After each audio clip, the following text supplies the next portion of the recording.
राष्ट्रीय सुरक्षा सलाहकार अजीत डोभाल ने कहा है कि हिंदू युवाओं को बदला लेना चाहिए। जो 500 साल पहले 400 साल पहले जो मंदिरों को तोड़ा गया था उसका बदला लेना चाहिए, वक्त आ गया बदला लेने का। देखिए, ये सबसे ज़्यादा दुखद बात है कि देश का राष्ट्रीय सुरक्षा सलाहकार इस तरह की आग लगाने वाली बातें कर रहा है। वो किससे बदला लेने की बात कर रहा है? किन से बदला लोगे? इस देश में तो जिसके पास ताकत थी उसने अपनी ताकत का अपने हक में इस्तेमाल करते हुए जो भी ठीक लगा उसने वो किया।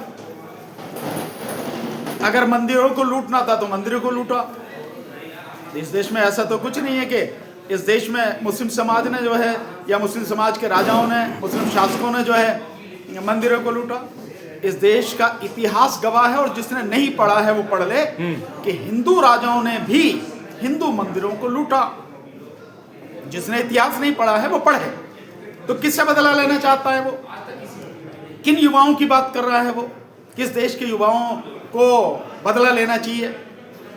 और अगर बदला लेने वाली बात है तो उसके दो लौंडे हैं ना, अजीत डोभाल के तो लौंडे हैं बाहर। एक ने तो विदेश की नागरिकता ही ले रखी है किसी देश की, और एक और है बाहर बिजनेस करते हैं पाकिस्तान के साथ। मतलब मुस्लिम जो देश हैं और मुस्लिम समुदाय के जो लोग हैं, व्यापारी हैं, उनके साथ में व्यापार करते हैं। तो क्या पहले वो अपने लड़कों को बुलावेगा? यहाँ बदला लेने की कवायद जो कर रहा है या कह रहा है, तो वो टीम जो है उसका नेतृत्व करने के लिए अपने लड़कों को बुलाएगा वो कि बदला लेना है भाई, हमारे मंदिरों को तोड़ा गया था, ये सारी चीजें हुई। तो ये लोग क्या हैं? सिर्फ आग लगाने के लिए है। इस देश में धर्म के नाम पर नासमझ लोगों को बरगलाने का प्रयास कर रहे हैं। सिर्फ इस देश को तबाह करना चाहते हैं। इसका नाम राष्ट्रीय सुरक्षा सलाहकार नहीं होना चाहिए। इस भाषण के बाद या इस वक्तव्य के बाद उसका होना चाहिए राष्ट्रीय विनाशक सलाहकार, देश का बेड़ा गर्क करने वाला सलाहकार। लेकिन प्राइम मिनिस्टर का भरोसा बहुत ज्यादा है अजीत डोभाल पे। आज से नहीं, शुरू से दिल्ली राइट्स में भी उनका अहम योगदान था सुलझाने में। इस किसी को सुलझाने में उसका हाथ नहीं रहा। ये गलत फहमी है, ये गलत बात है। अगर सुलझाने की बात होती तो ये दंगा होता ही क्यों? ये दंगा करवाने वाले ही ये लोग हैं। सुलझाने में कोई हाथ नहीं है। और अभी भी ऐसा व्यक्ति से आप उम्मीद करते हैं कि जो व्यक्ति आज आग लगाने की बात कर रहा है वो दंगा सुलझाने की बात करेगा, या उसने दंगा रुकवाया होगा? मतलब खुलेआम एक व्यक्ति राष्ट्रीय सुरक्षा सलाहकार होते हुए देश में आग लगाने की बात कर रहा है। कहां से वो रोकेगा दंगों को? कहां से रुकवाने की बात करेगा? और रही मोदी की बात कि मोदी बहुत भरोसा करता, तो मोदी ने तो ऐसे गुंडों की, ऐसे पागलों की, ऐसे जो देश में आग लगाने वाले लोग हैं उनकी पूरी फौज पाल रखी है। ऐसे लोगों को तो बनाता है ताकि जो है वो उसके हिसाब से, जो मोदी चाहता है मोदी के हिसाब से ही वो बातें कहे, वैसे ही वक्तव्य दें, वैसे ही देश में माहौल बिगाड़ने का काम करें। लेकिन कुछ लोगों का कहना है कि ये अजीत डोभाल का जो वक्तव्य है ऐसे वक्त में आया है जब बंगाल पूरी तरीके से जलने को तैयार है, फाइट हो रहे हैं बांग्लादेशी वर्सेस हिंदू। बंगाल कहीं जलने को तैयार नहीं है। ये सिर्फ गोदी मीडिया है, सरकार का मीडिया है जो ये बात फैला रहा है। आप पत्रकार हैं, आप लगातार चीजों को कवर करते हैं। मुझे एक उदाहरण बताओ आप जहां आपको लगता हो कि बंगाल जलने को तैयार है। कहीं जलने को तैयार नहीं है। ये जलाना चाहते हैं और यहां बैठ के बंगाल में ही नहीं पूरे देश में आग लगाना चाहते हैं। इसीलिए वक्तव्य दिया गया है। ना इस देश में बंगाल जलने को तैयार है, ना इस देश में महाराष्ट्र जलने को तैयार है, न कर्नाटक, न उत्तर प्रदेश, न बिहार, न असम, न कोई राज्य जलने को तैयार है। ये सबको जलाने को तैयार बैठे हैं। तो जैसे इन्होंने मणिपुर को जलाया और 2.5-3 साल तक बैठ के तमाशा उसका देखते रहे, हुआ नहीं हुआ? ये ऐसे ही हर स्टेट को जलाना चाहते हैं। ये है यहां बैठ के जलाने वाले लोग। कोई स्टेट जलना नहीं चाहता। अमित शाह कह रहे हैं कि बांग्लादेशी मुसलमानों को बांग्लादेश भेज देंगे। ममता कह रही है कि दिल्ली में सरकार गिरा देंगे। पहले अमित शाह को सबसे पहले इस देश से माफी मांग के इस्तीफा देना चाहिए कि मैं बिल्कुल नकारा निकम्मा गृह मंत्री हूं, मेरे बस की नहीं है कुछ भी। क्योंकि अगर मैं गृह मंत्री हूं इतने साल से, उसके बावजूद भी इस देश में जो है बांग्लादेशी घुस आए, घुसपैठी आ गए, तो निकम्मा कौन है? इस देश का गृह मंत्री, जिसके हाथ में इस देश की तमाम सुरक्षा की जिम्मेदारी है। बीएसएफ किसके हाथ में है? गृह मंत्री के हाथ में। असम राइफल्स किसके हाथ में है? गृह मंत्री के हाथ में। इंडो टिबेटियन बॉर्डर फोर्स किसके हाथ में है? गृह मंत्री के हाथ में। किसके हाथ में ये सारी पैरामिलिट्री फोर्सेस? ये सारी की सारी पैरामिलिट्री फोर्सेस सब कुछ गृह मंत्री के हाथ में है। सेना किसके हाथ में है? सेना आज की तारीख में तो प्रधानमंत्री के हाथ में। अबे तुम दोनों के दोनों नकारा निकम्मे हो, इस्तीफा देके जाओ, देश से सर झुका के माफी मांगो, क्योंकि तुम्हारे बस की नहीं है। अगर आज भी 11 साल से तुम्हारी सरकार है और उसके बाद भी घुसपैठी आ रहे हैं, तो तुम निकम्मे हो, तुम नकारा हो कि तुम कुछ भी नहीं कर सकते, किसी भी एक आदमी को रोकने के लिए कोशिश नहीं कर सकते। सभा क्या असम की पुलिस जो, क्या वहां की पश्चिम बंगाल की पुलिस सीमा पर है क्या? नहीं ना। कौन सी पुलिस है? वहां बीएसएफ है, वो देख रही है सारा काम। तो बीएसएफ को पार करके अगर लोग आ पा रहे हैं, तो इसमें नकारा और निकम्मापन देश के गृह मंत्री और प्रधानमंत्री का है। कुछ लोगों का कहना है कि भारत यानी कि बीजेपी सरकार ने है जो कश्मीर की जो जमीनें हैं वो चाइना को बेच दी। अभी हाल ही में जो है बीजेपी हेडक्वार्टर पर चाइना के कई बड़े नेता के साथ बैठक हुई है, उसके बारे में क्या ख्याल है आपका? देखिए, इसमें कोई शक नहीं है कि जो चीन को लाल आंख दिखाने की बात देश का प्रधानमंत्री करता था, अब तो लाल क्या सफेद भी नहीं दिखा पा रहा, चीन का नाम भी नहीं ले पा रहा।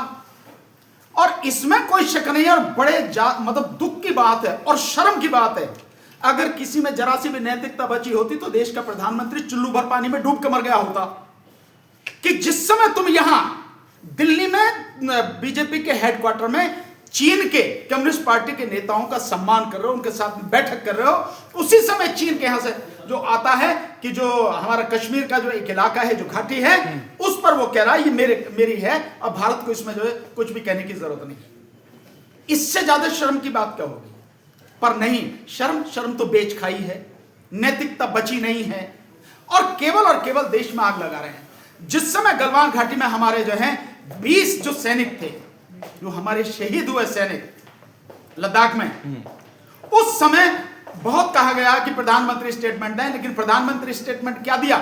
ना तो हमारी सीमा में कोई आया है, ना कोई घुसा हुआ है, और ना ही हमारी कोई जमीन किसी के कब्जे में। अबे तू डूब के मर जा। सारे फोर्स वाले, आर्मी वाले, फौज वाले, मीडिया वाले, सारा सब कुछ सबूतों के साथ, सैटेलाइट इमेज के साथ ये दिखा रहे थे, दुनिया को बता रहे थे कि चीन कहां तक घुस गया है, चीन ने कहां कब्जा कर लिया है। अब प्रधानमंत्री कह रहा कोई नहीं आया, कोई कब्जा नहीं है।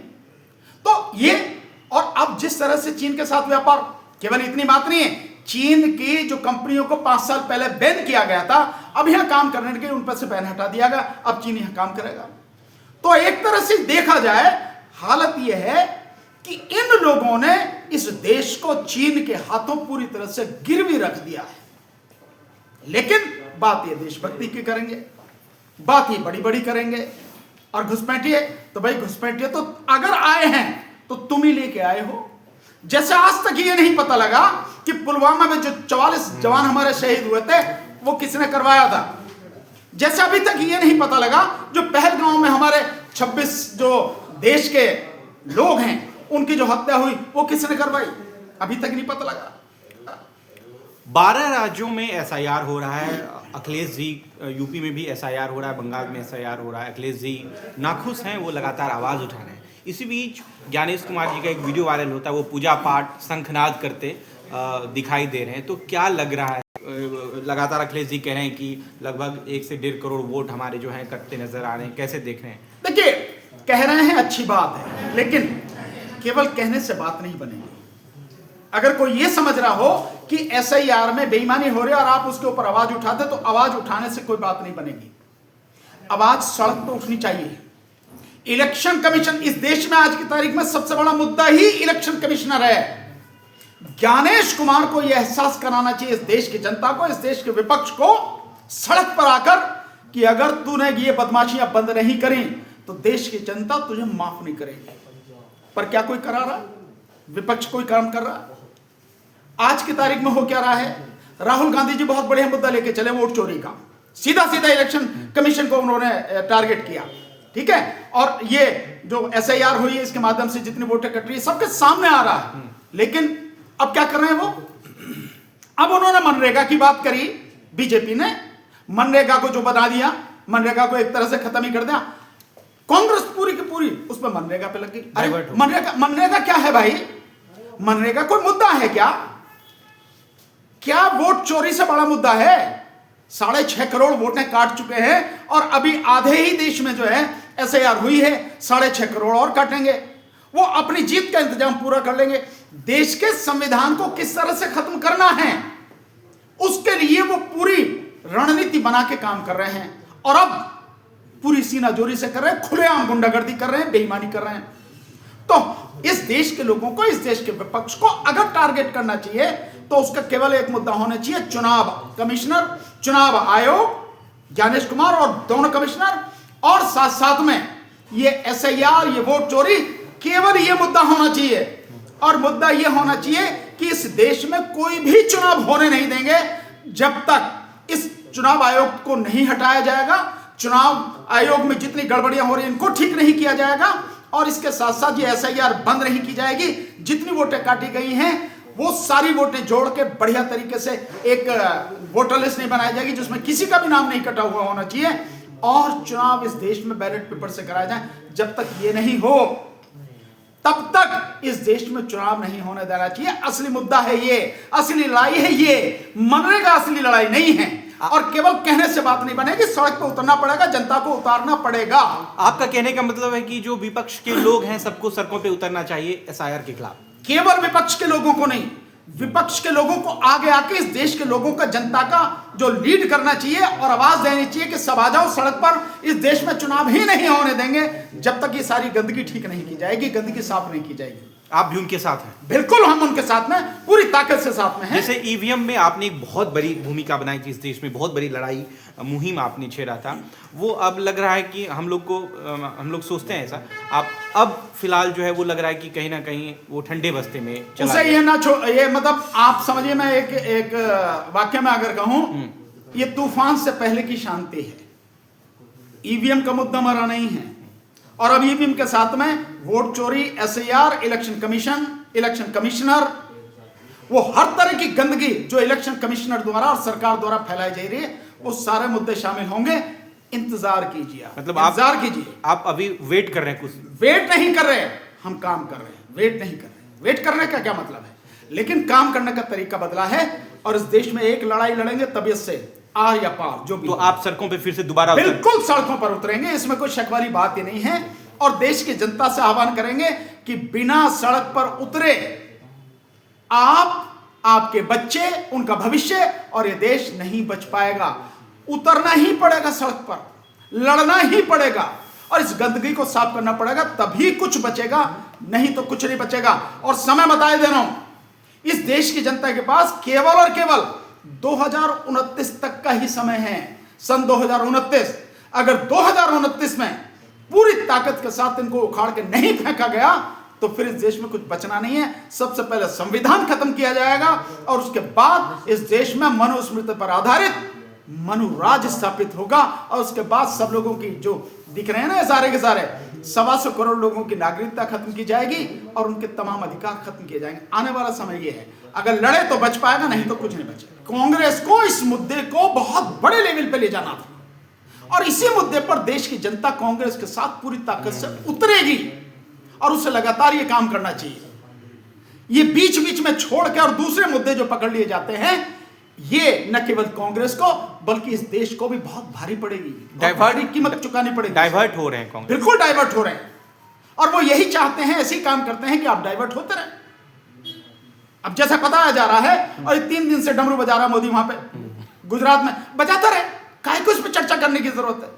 बजान दो डमरू से। यहाँ काम असली जो है ये है इलेक्शन कमीशन, वोट चोरी, SIR, वो शंखनाद साथ में हो रहा है, साथ में जो आने वाला है वन नेशन वन इलेक्शन का कानून, जो बिल संसद के कमेटी के साथ। ज्ञानेश कुमार तो पूजा आरती कर रहे हैं, बजा रहे हैं। सब ड्रामेबाजी, नौटंकी हैं, ये दिखावा है ताकि दिखाया जाए हम इतने धर्म के पुजारी हैं, धर्म के ठेकेदार हैं, सिर्फ इसलिए। और इसमें जो नासमझ जनता है वो मूर्ख बनती है, जो समझदार लोग हैं वो जानते हैं कि क्या बदमाशी कर रहा है। Thank you sir, thank you sir.